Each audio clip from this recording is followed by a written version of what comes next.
Hello, my name is Caroline Juncker and I work in the TwinCAT product management team. In this video, I would like to show you how you can use the TwinCAT 3 simulation runtime for FMI in Simulink. The FMU has already been prepared in a previous video. So here you can see my prepared Simulink project. So I already prepared the simulation part, and therefore I used the Simulink multibody library. So now I have to insert the FMU. For that I use the FMU import block. I make a double click on it to select the FMU that I already exported from TwinCAT. And then I can select between co-simulation or model exchange. So this FMU does not contain a solver or does not need a solver, so you can select one of them.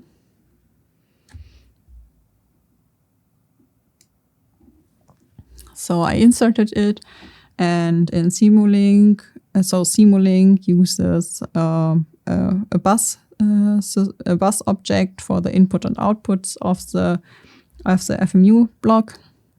So this is why I used bus selectors here and also in bus assignment block. Before I start the simulation, I need to create the bus object in my workspace in MATLAB. So therefore I use the FMU dialog create bus type. Now I see that my bus object is created in the workspace. So yeah, now I can start the simulation.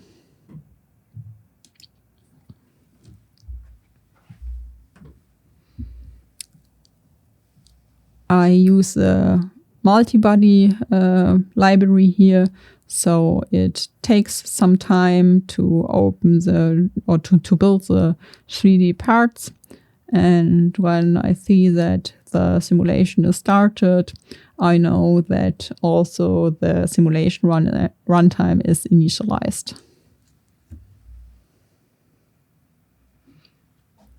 So now it is initialized. That means that I can go to my TwinCAT project. So I already selected the split view here.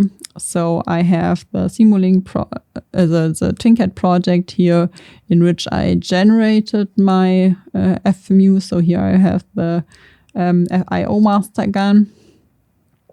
And before I can start it, I have to select the target system. So this is here I can see the initialized simulation runtime now and select this one. So if I do not have the IO master here, I could also scan my configuration now. Then I can proceed, like I would also proceed with other targets. So this means that I can activate, or I can start my TwinCAT project now.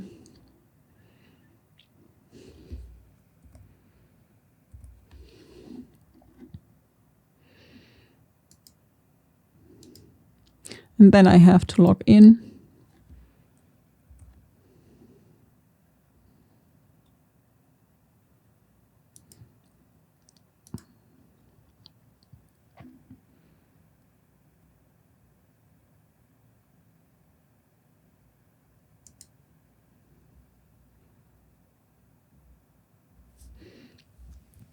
And now, yeah, my model starts moving. So that's it.